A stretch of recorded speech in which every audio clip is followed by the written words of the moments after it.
So my name's Ailish Claffey, and I am a Dublin-based choreographer.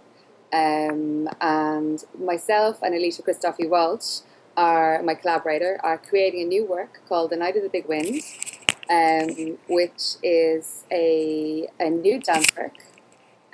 We're both contemporary dancers and choreographers. So we are Irish-based choreographers, and this piece is, just to put it in some context, The Night of the Big Wind, the reason I love it is it's quite a prominent feature in Irish history. Not an awful lot of people know about it, but back in, I think it was like 1903 or something like this, there was The Night of the Big Wind, which was a huge big whirlwinds and for Ireland, but it damaged the roofs of the thatched cottages, and so there was fires and whatnot. So there was quite a lot of devastation. But the bit that I love is that then, when the old age pension was brought in, the old age pension scheme, which was about, I don't know the exact date, but it's like maybe 1939, 38, something like this. In order to qualify, how you did was if you remembered The Night of the Big Wind, that was substantial.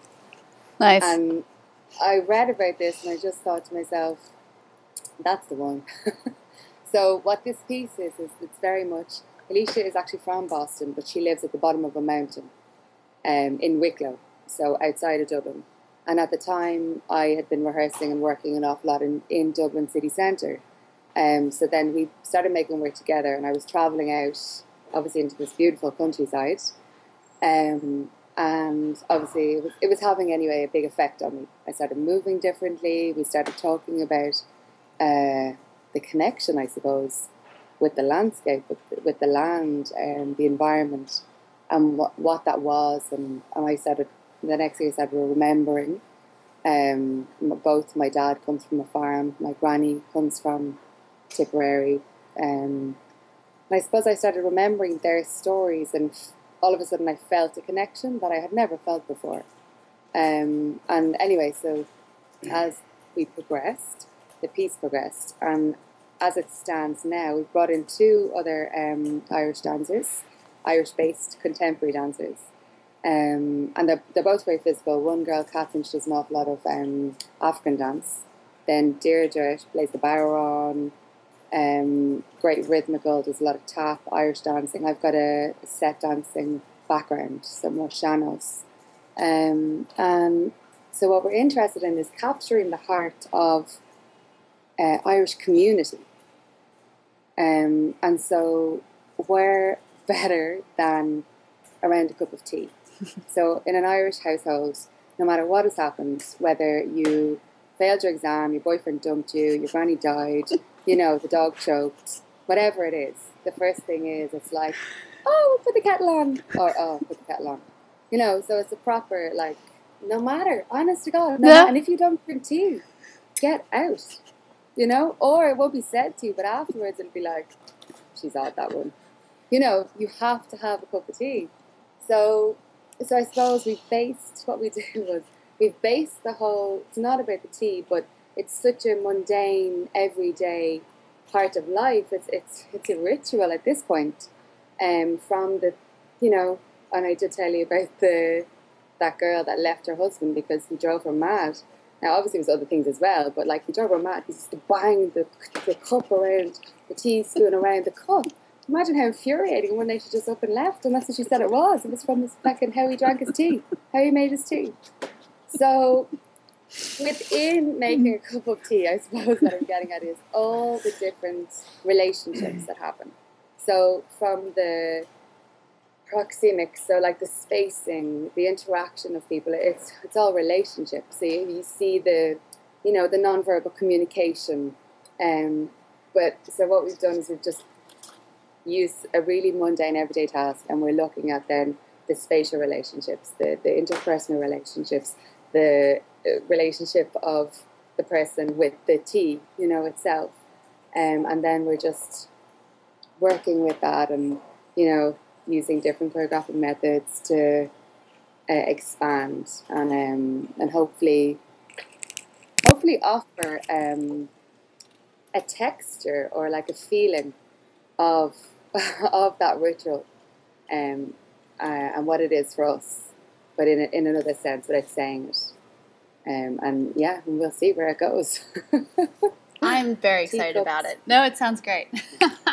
A question for you, and I think help explain what we're doing here is you're coming over for a little bit, and explain the idea of trying to work with maybe some local artists or creatives, and just kind of building a bridge between what you guys are doing.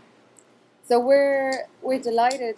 Culture Ireland are funding the trip, and they're really interested in forging relationships with communities abroad, and the idea of getting to work with local artists it's fantastic. So that it's not a case of, because oftentimes what happens is, as an artist, as a choreographer, you're sent on residency, you go to this other country, and you're alone.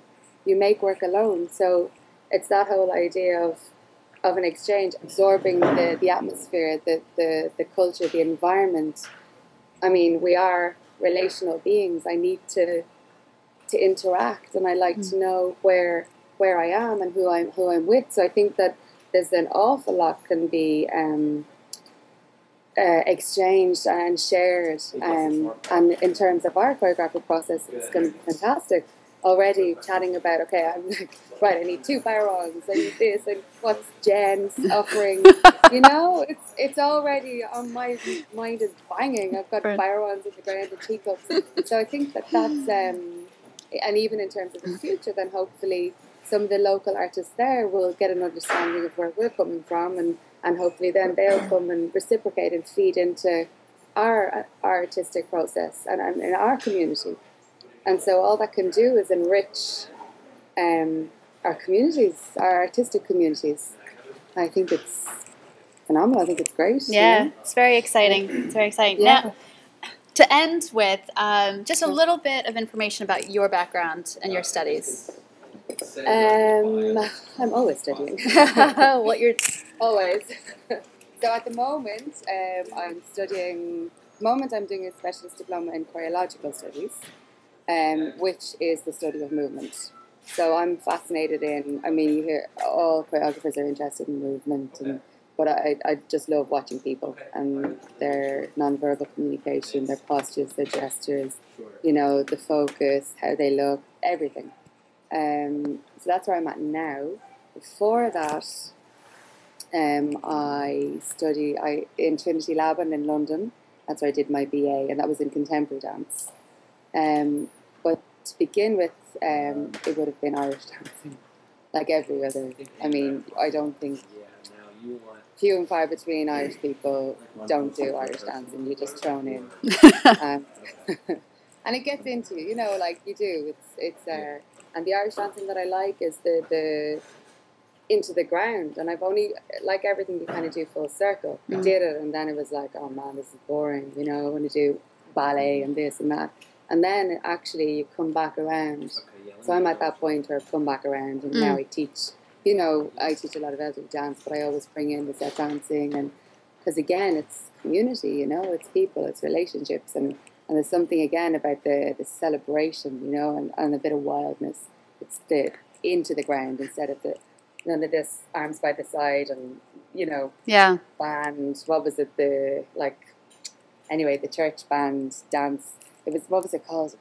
There's a book actually. It's called like The Devil's Den or something. So dancing was banned. So, but I do think that in our culture then you can see it in people's postures. There's something apologetic.